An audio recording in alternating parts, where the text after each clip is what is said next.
Well, it's so good to be with you. Thanks so much. We're excited to be here. We had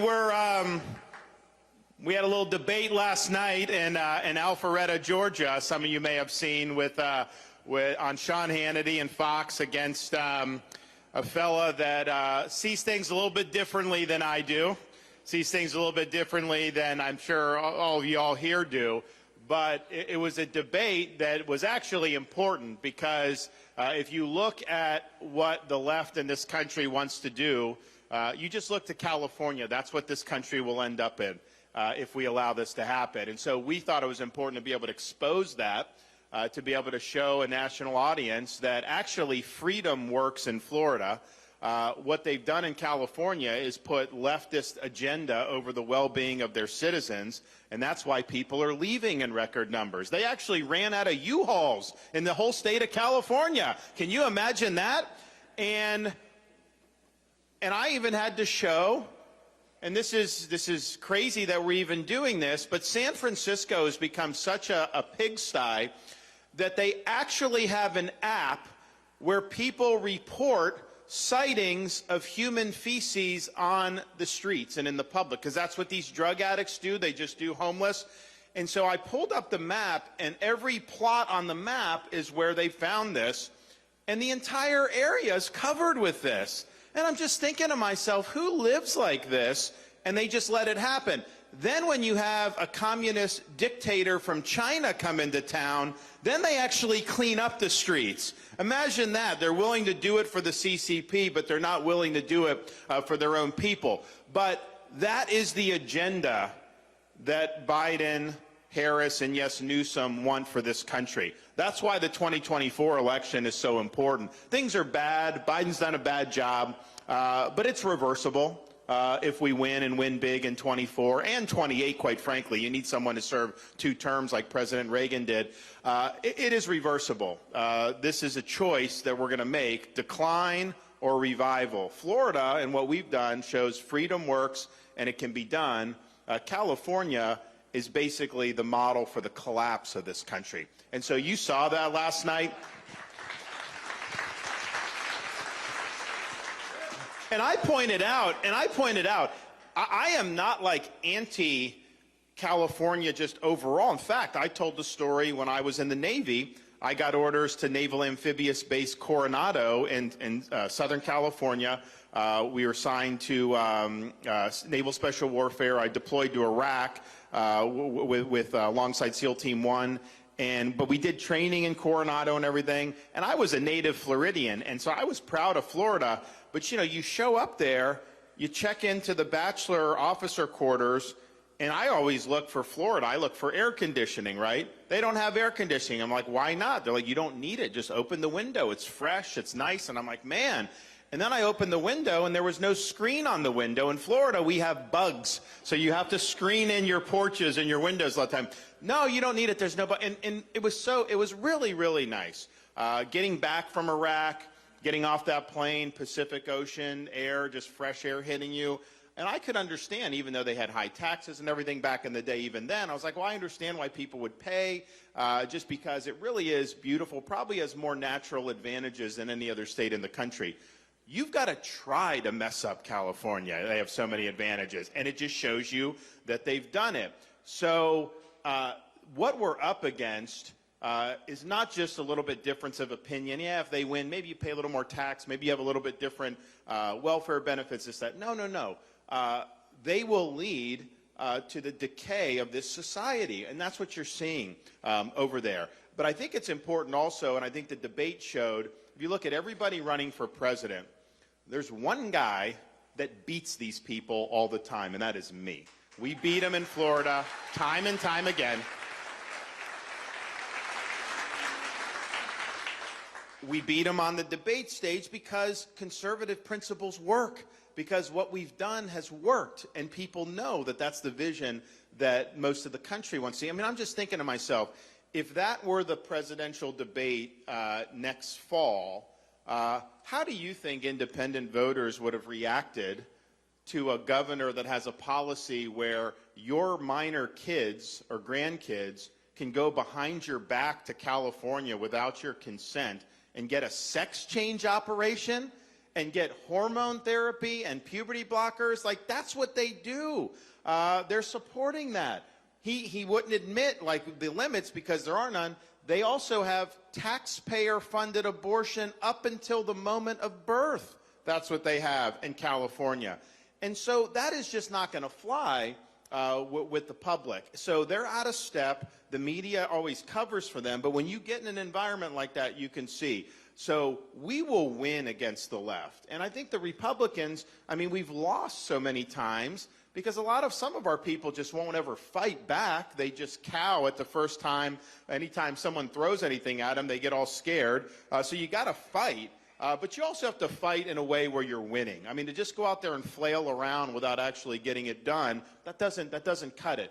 So what we've done, yes, win the election, win big, and we've won the biggest election in Florida that, anyone. So my track record on that is better than anyone running, but it's actually bringing all this stuff to fruition.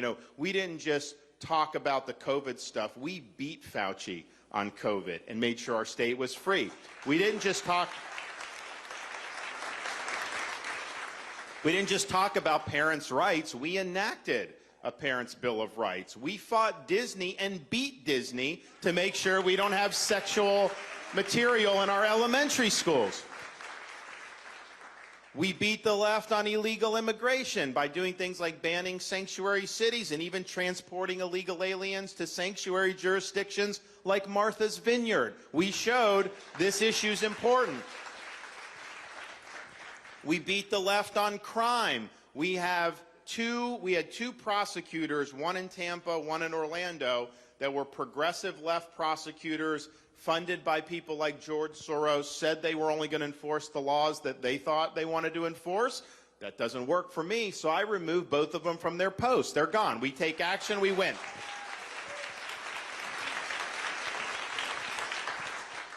We've even gone to get indoctrination out of the universities in Florida. Can you imagine that? Now we have all tenured professors must undergo review every 5 years and can be let go for poor performance. When has a Republican ever delivered that?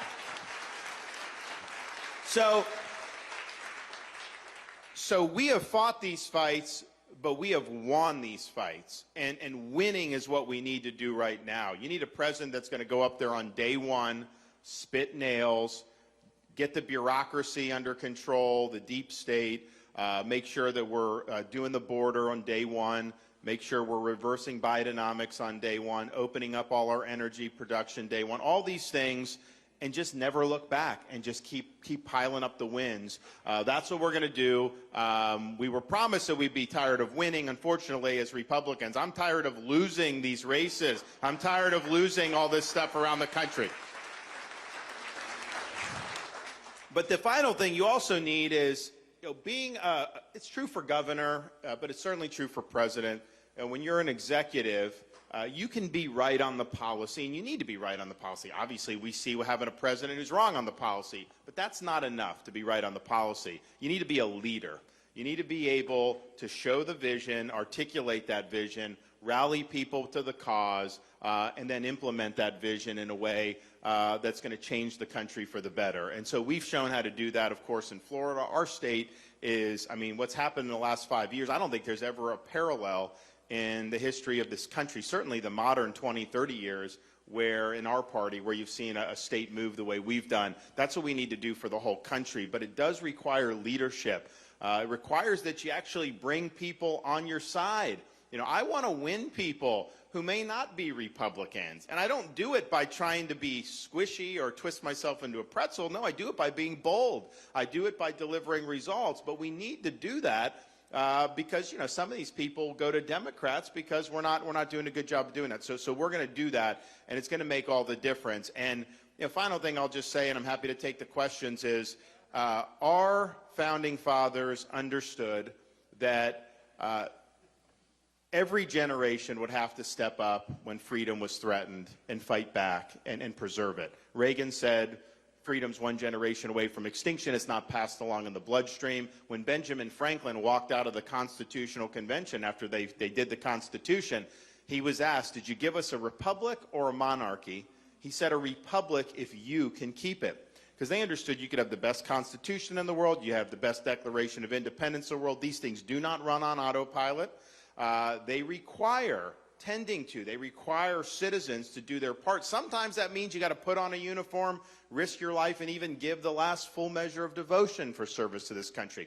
We're not called upon to make sacrifices of that nature, but what we are called upon to do is preserve what President Washington called the sacred fire of liberty. This was a fire that burned in Independence Hall in 1776 when 56 men pledged their lives, their fortunes, and their sacred honor to establish a nation conceived in liberty. It's a fire that burned at a cemetery in Gettysburg, Pennsylvania, when our nation's first Republican president pledged this nation to a new birth of freedom. It's a fire that burned with a merry band of brothers who stormed the beaches of Normandy, defeated Nazi Germany, and helped save liberty throughout the world. It's a fire that burned at the foot of the Berlin Wall in 1987, when a resolute president stood in front of that wall and said, "Mr. Gorbachev, tear down this wall," and eventually brought down the Soviet Union in the process. This is our task, to carry that torch and preserve that sacred fire of liberty.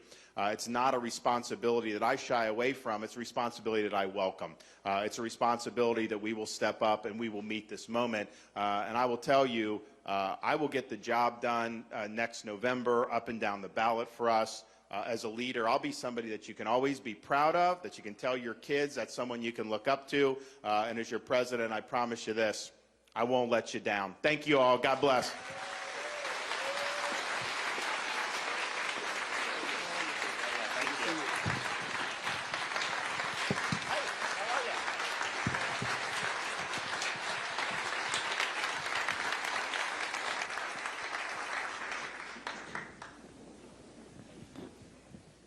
Okay, gonna let everybody get seated here. Okay, this is how this is gonna work. We've had WRD audience members submit questions for the last week, and we've compiled some of those. We're also going to take some questions from the audience, but I wanna point something out, Governor. You are about to make history right now in South Carolina, because for the last 10 years, we've been trying to get Nikki Haley to come and answer unscripted questions, and it's never happened. Good luck with that. Did Charlie, have you ever been? I have never. I have never had a question answered from Nikki Haley. Weird. Me either. And not Bobby Mack before you either. 10 years. It's strange. She's never come to talk to our WRD family, not once. So, Governor, you are doing something. We talked to half of 2 states. We're not a small family. You're doing something that's never been done before. However, I do want to ask you a question. She's done something that's never been done before, not by any other Republican governor ever in the country. She got Hillary Clinton's chief fundraiser and bundler, Jamie Dimon, a self-described Democrat, to raise money for her. So that's she does have that. That has never been done before. So you are deep in Nikki Haley territory, Governor. Make the pitch. Why should they vote for you? Well, when you see, is this on? Okay. When you see things like that, and those types of folks gravitating, and they're the ones that are elevating her, that just tells you that's just the managed decline of this country. That she is not going to change anything. If she's catering to those people, she is not going to change this country.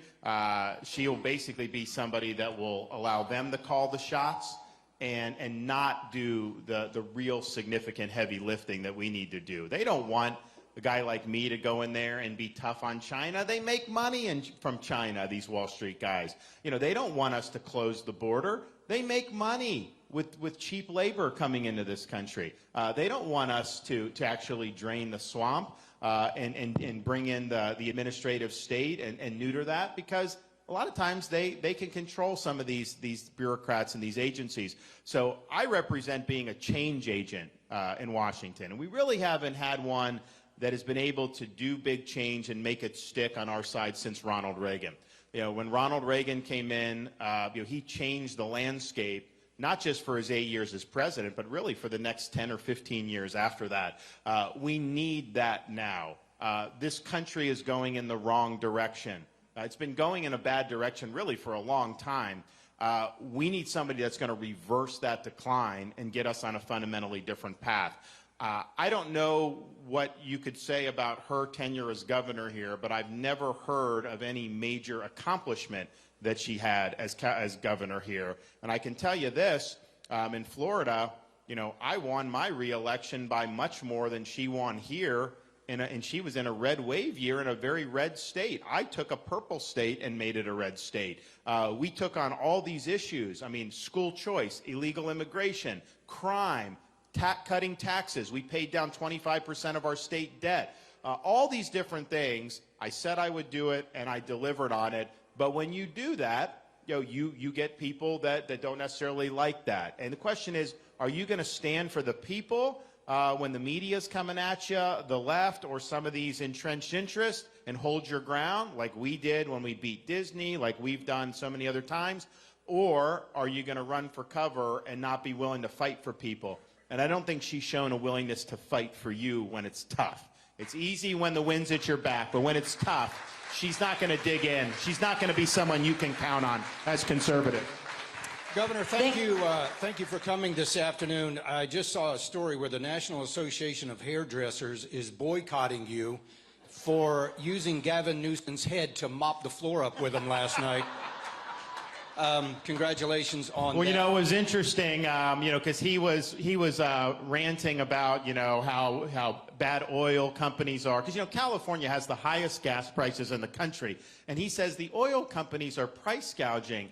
And I'm like, well, why aren't they price gouging in Georgia and Florida, who have much less gas? I mean, they only choosing California? No, it's your policies. But he was saying how bad it was. And I saw on social media, I think it was like the U.S. Oil and Gas Association, they put out a response to him saying, excuse me, Governor, you would not be able to use hair gel unless you had our petroleum products that go into your hair gel. We do have a question from a WRD listener, Kenny. He asked, which is easier, to get the pythons out of the Everglades or to get the communists out of D.C.? And how do you stop the weaponization of our federal agencies against good, honest, hardworking American citizens? Well, you'll see day one, we'll clean house in D.C. And part of the reason it's gotten to this point where they're abusing power is because nobody's held them accountable. There's this idea in Washington that people say, oh, the DOJ, the FBI, they're independent agencies. President can't be involved with those. They are not independent agencies. If they're independent, that means they're not accountable to anybody. They need to be accountable to the elected president of the United States. And so I will go in, I will hold them accountable.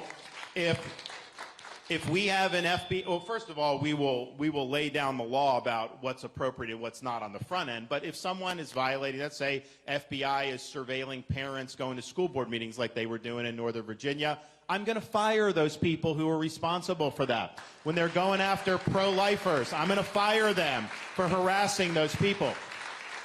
If they go and work with big tech to collude to censor dissent, whether it's COVID, whether it's the Hunter Biden laptop, any of that, I'm going to fire those people. So you just have to take the bull by the horns. Yes, you need an attorney general that's got backbone. I'm going to have a new FBI director on day one. We'll make sure that happens. But, you know, I think I look back at prior Republican administrations, they didn't really do anything to rein these agencies in. You know, the censorship of the Hunter laptop that the FBI was involved in, who was president when that happened in the fall of 2020? Donald Trump was president. That was his FBI that was doing that. He didn't have any control over it. Christopher Wray was a mistake for him to appoint Christopher Wray. He should have fired him. We obviously will move in a different direction on that. But, I mean, you have got to be willing to hold people accountable. And so we're going to go in. It's going to be, you know, we'll rock the boat. There's going to be a lot of gnashing of teeth. There's going to be a lot of people that are going to wail. Because here's the thing. The people in Washington do not want to give up this power. They've accumulated power really in ways that are extra constitutional. And the question is, who does the government belong to? This entrenched bureaucracy or we the people? I know the Founding Fathers believed it was we the people, and that's what I'm going to restore. Our next question comes from Lena Smith. She's the former CEO of the Piedmont Women's Center. Lena, welcome.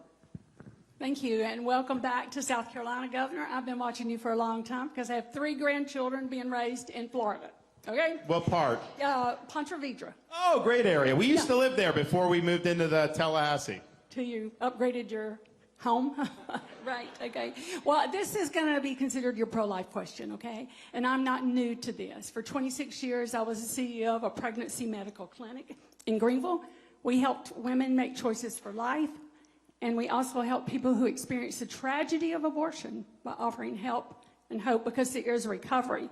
After many years of work, South Carolina now finally has a pro-life bill, a heartbeat bill to protect the unborn from death after a heartbeat is detected. We want to thank you, Governor, for passing that same bill in Florida and protecting the unborn.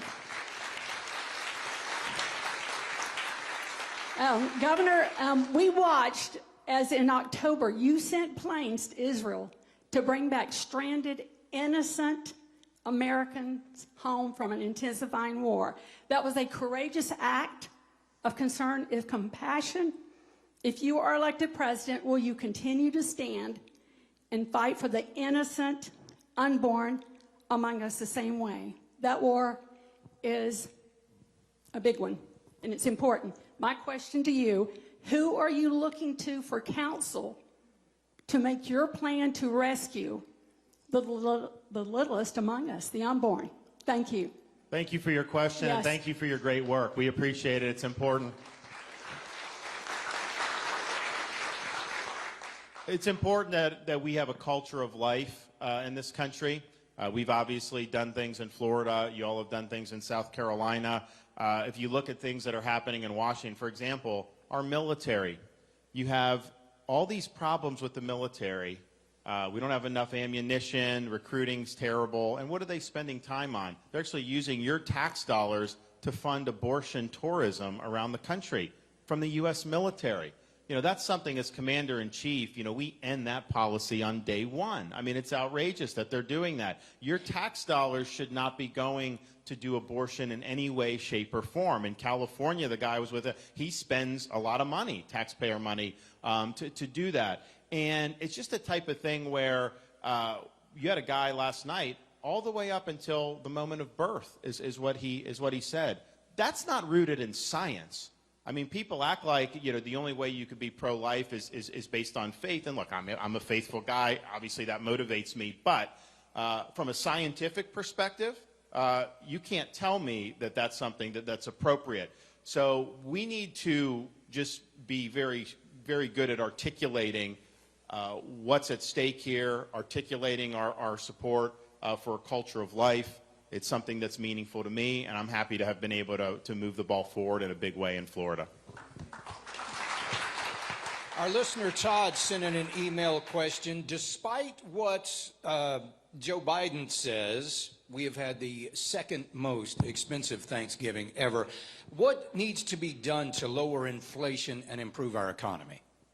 Great question. Why did the inflation happen? It happened because Washington, D.C. spent, borrowed, and printed trillions and trillions of dollars, and both parties are responsible for it. It's happened since really March of 2020 through 2 administrations, Republican House, Democrat House, Senate, Republican Senate, Democrat Senate, and they've done it because that's what these guys in D.C. do. So they acted like you weren't going to have consequences. Of course you're going to have consequences. You can't print that much money and not have inflation. So it was obvious that that was going to happen. The Federal Reserve, massive supply increase in the money supply, and they said, oh, we're not going to have real inflation. It'll just be transitory. They were wrong about that. So this thing really got out of hand. They've been raising interest rates. And so now you have a situation, if you wanted to buy the average price home today, yeah, the values have gone up because of the inflation and some real increase.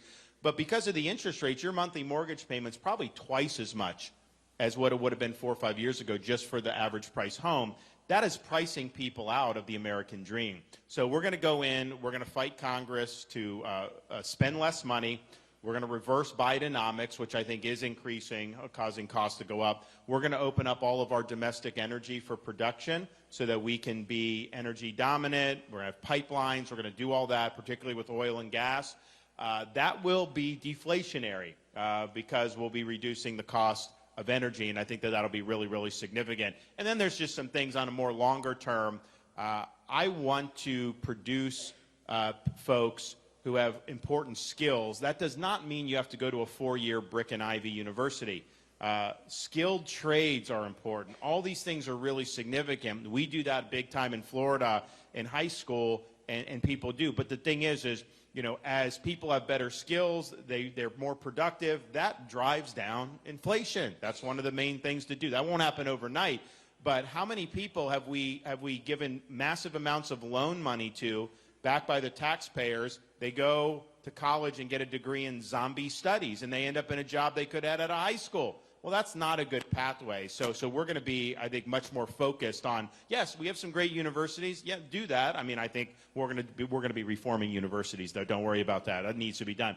But that is not the only way you can be successful. You're not any worse than anybody else because you didn't do that. And in fact, a lot of these folks who are going through these programs that have really focused on needed skills, they do very good.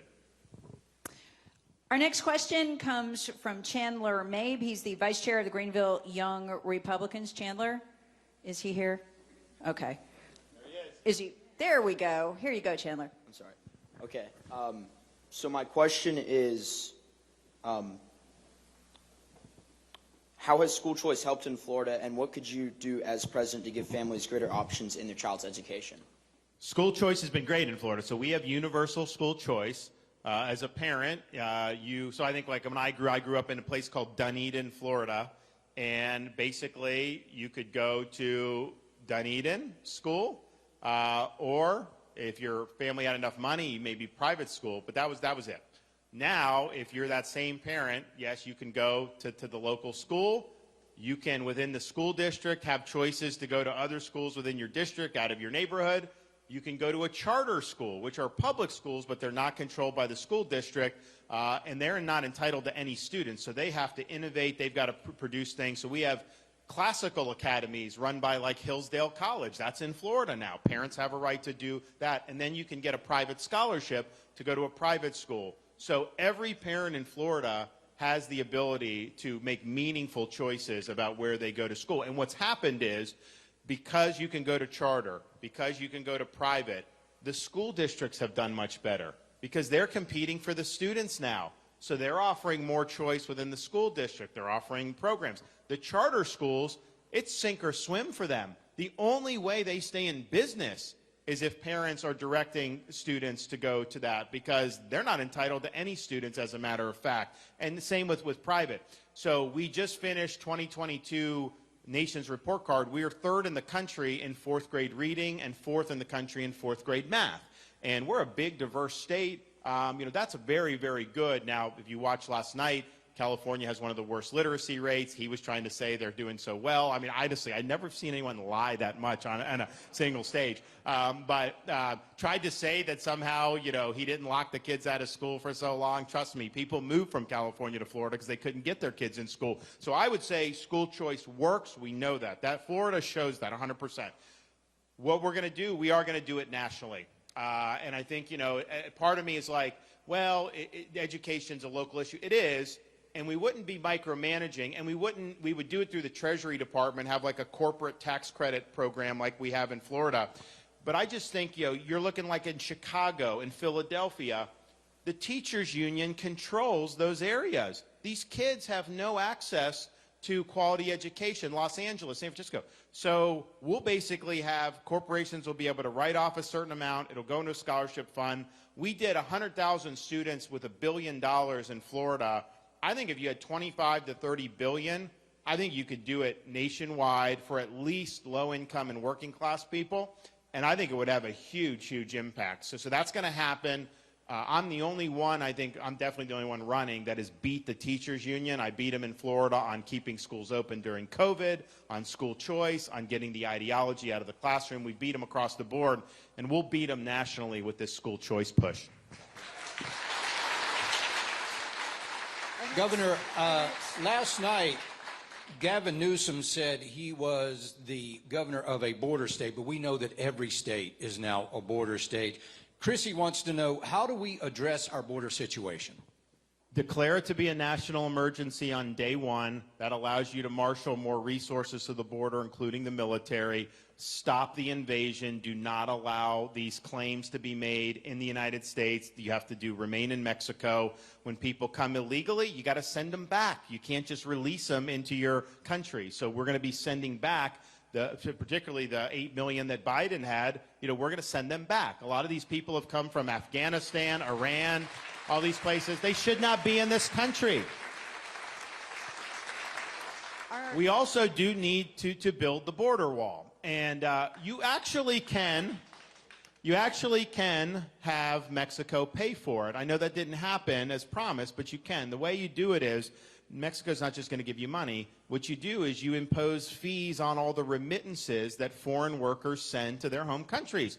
That's billions of dollars you would raise immediately. We'll put it towards the wall, and I will get it built. I'm not gonna miss on that. I'll get that built because if we had a border wall, Biden would not have been able to let in 8 million people. I mean, the reason we've had so many is because there's wide open spaces. So we are going to do that. But I think the missing ingredient that other presidents haven't been willing to do is confront the Mexican drug cartels for the threat that they are. They're invading our country and killing our people with massive amounts of fentanyl. It's not even really drugs. It's poison, what they're doing.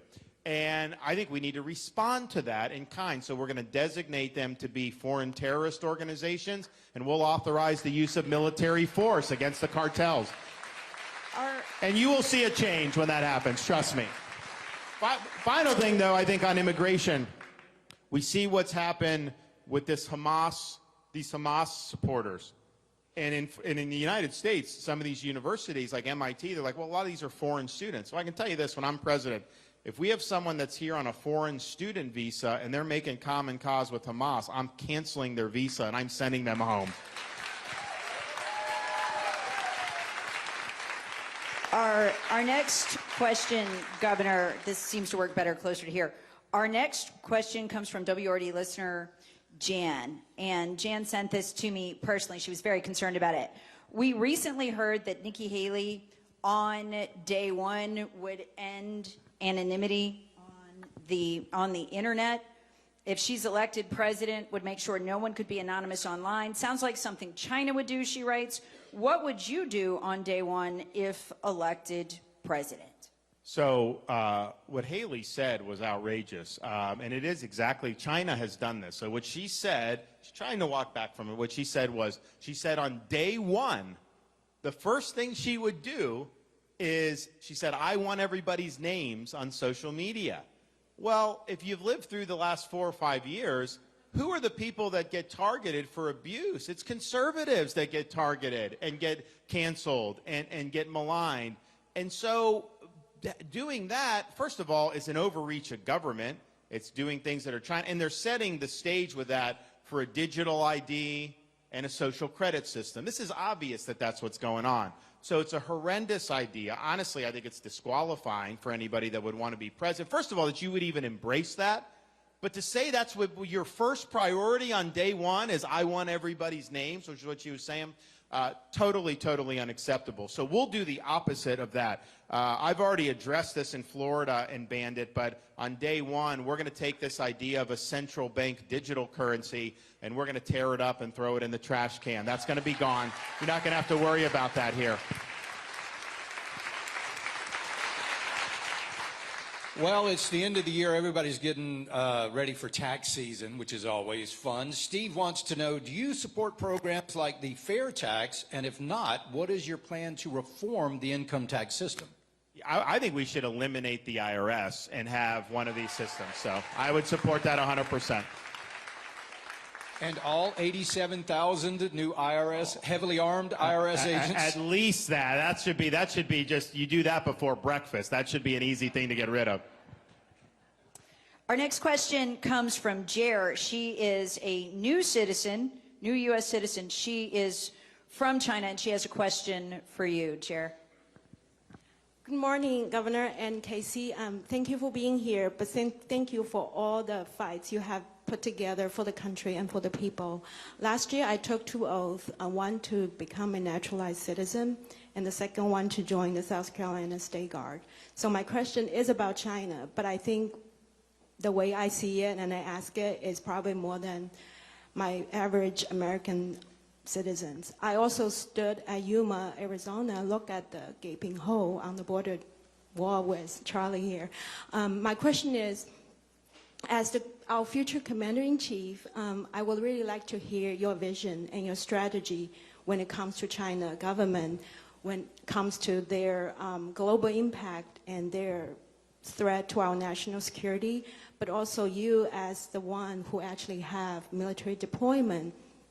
How do you counter it, and how do you safeguard American sovereignty but also American prosperity? Great, thank you. Congratulations on citizenship. It's an important question. So one, I'm not like Joe Biden. He doesn't view China as an adversary. He views them as a client. I mean, his family's made a lot of money off China. He's been deferential to Xi. The fact that they're bending the knee to Xi in San Francisco, he got nothing out of that summit. It was a big propaganda win for Xi. We're going to treat China as the top threat this country faces, because there really isn't a threat that's similar to what we're dealing with. One is their economy is a rival to ours. The Soviet Union, back in the Cold War, their economy was a fraction the size of ours.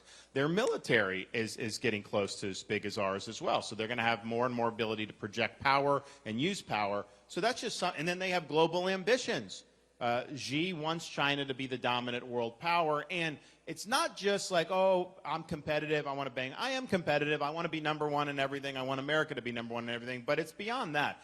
If China supplants us as the top country in this world, they would have massive, massive control over the economy throughout the world, and they would use that control to impose their authoritarian vision on other countries. You already see in our country, if somebody in the NBA says something bad on China, like the rest of the league goes out and grovels. If a Wall Street executive says something off, they got to go out and apologize and all that. And that's right now. So can you imagine if China was a dominant? So it would impact everybody's life in this country in ways that would be bad. So that's the bad news. The good news, and the other bad news is, we've been asleep at the switch on this for a long time. A lot of the Wall Street people have helped make China rich over the last 20, 25 years. It's been a huge mistake for the country. And so we haven't done what we need to do. The good news is there is time to right the ship. But what you need to do is you need to have enough military power in the Pacific to deter China's ambitions, not just Taiwan, but beyond that.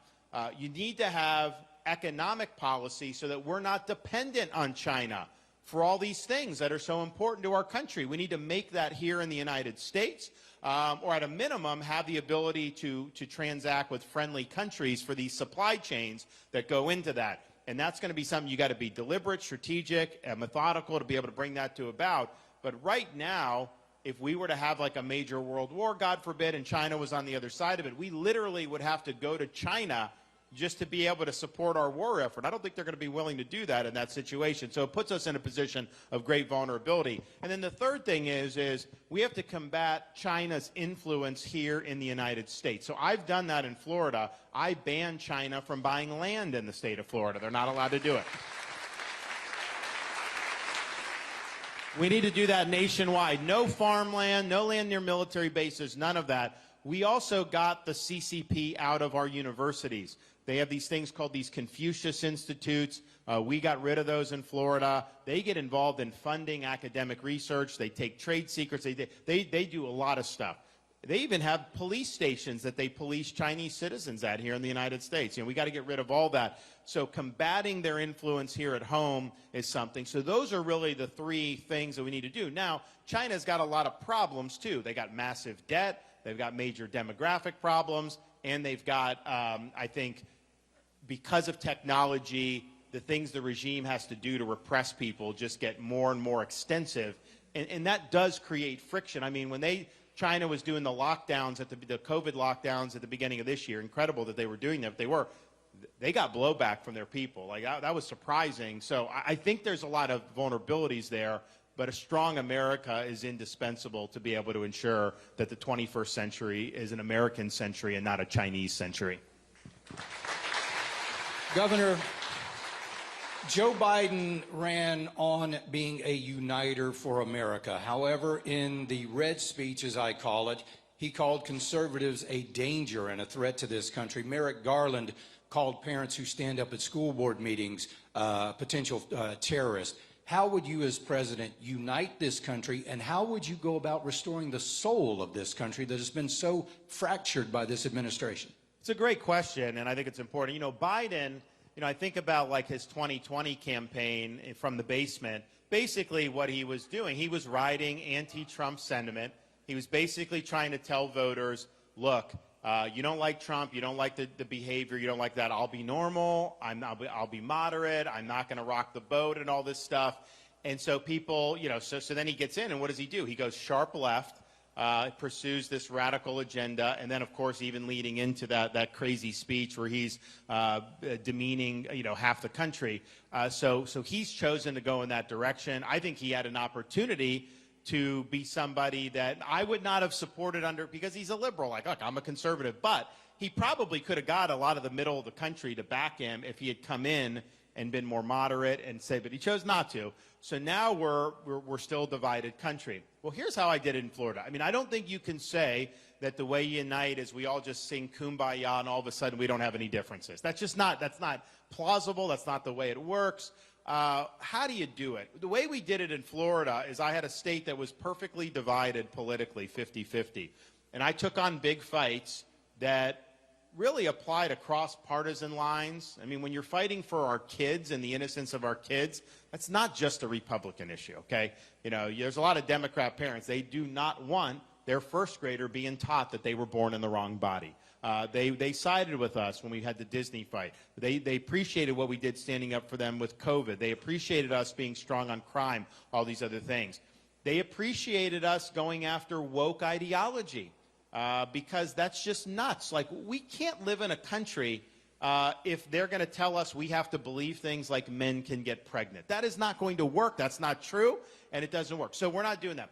So we fought the woke, we fought the left, we beat the woke, we beat the left, but that was 60% of the state like that, and they did it. So we were able to bring more people together than ever. But you're not going to be able to do it just by not making decisions, not leading, and just hoping everyone starts getting along. No, you have to win some of these big fights against the militant left who do not represent the broad cross-section of this country, win those big fights, and you attract more people when they see that you're delivering results. Ron DeSantis, back in May, the Republican leadership and the Democrat leadership came together to cement a 40% expansion of the federal government. A lot of people don't know it was that big. They locked in most of the COVID spending. I'm going to watch the GOP leadership do that with the Democrat leadership. It's kind of daunting. And we had a lot of hope, still do, for Mike Johnson, but he's punted so far. So anybody going into that swamp's going to face a heck of a battle to get a hold of our finances. What are you going to do differently, especially to unite that fractured Republican Party and get a hold of our finances before it all crashes and burns? Well, what they're missing is just leadership. There's no leadership in Washington. These guys have their own little more parochial agendas, but that's not what is in the best interest of the country. And so it's going to take a president to come in, articulate that vision that rallies not necessarily the congressmen themselves, but rallies their constituents. And that's what I did in Florida. When I became governor, we had a history of the governor and legislature having these like really bad clashes. They didn't get along for years and years.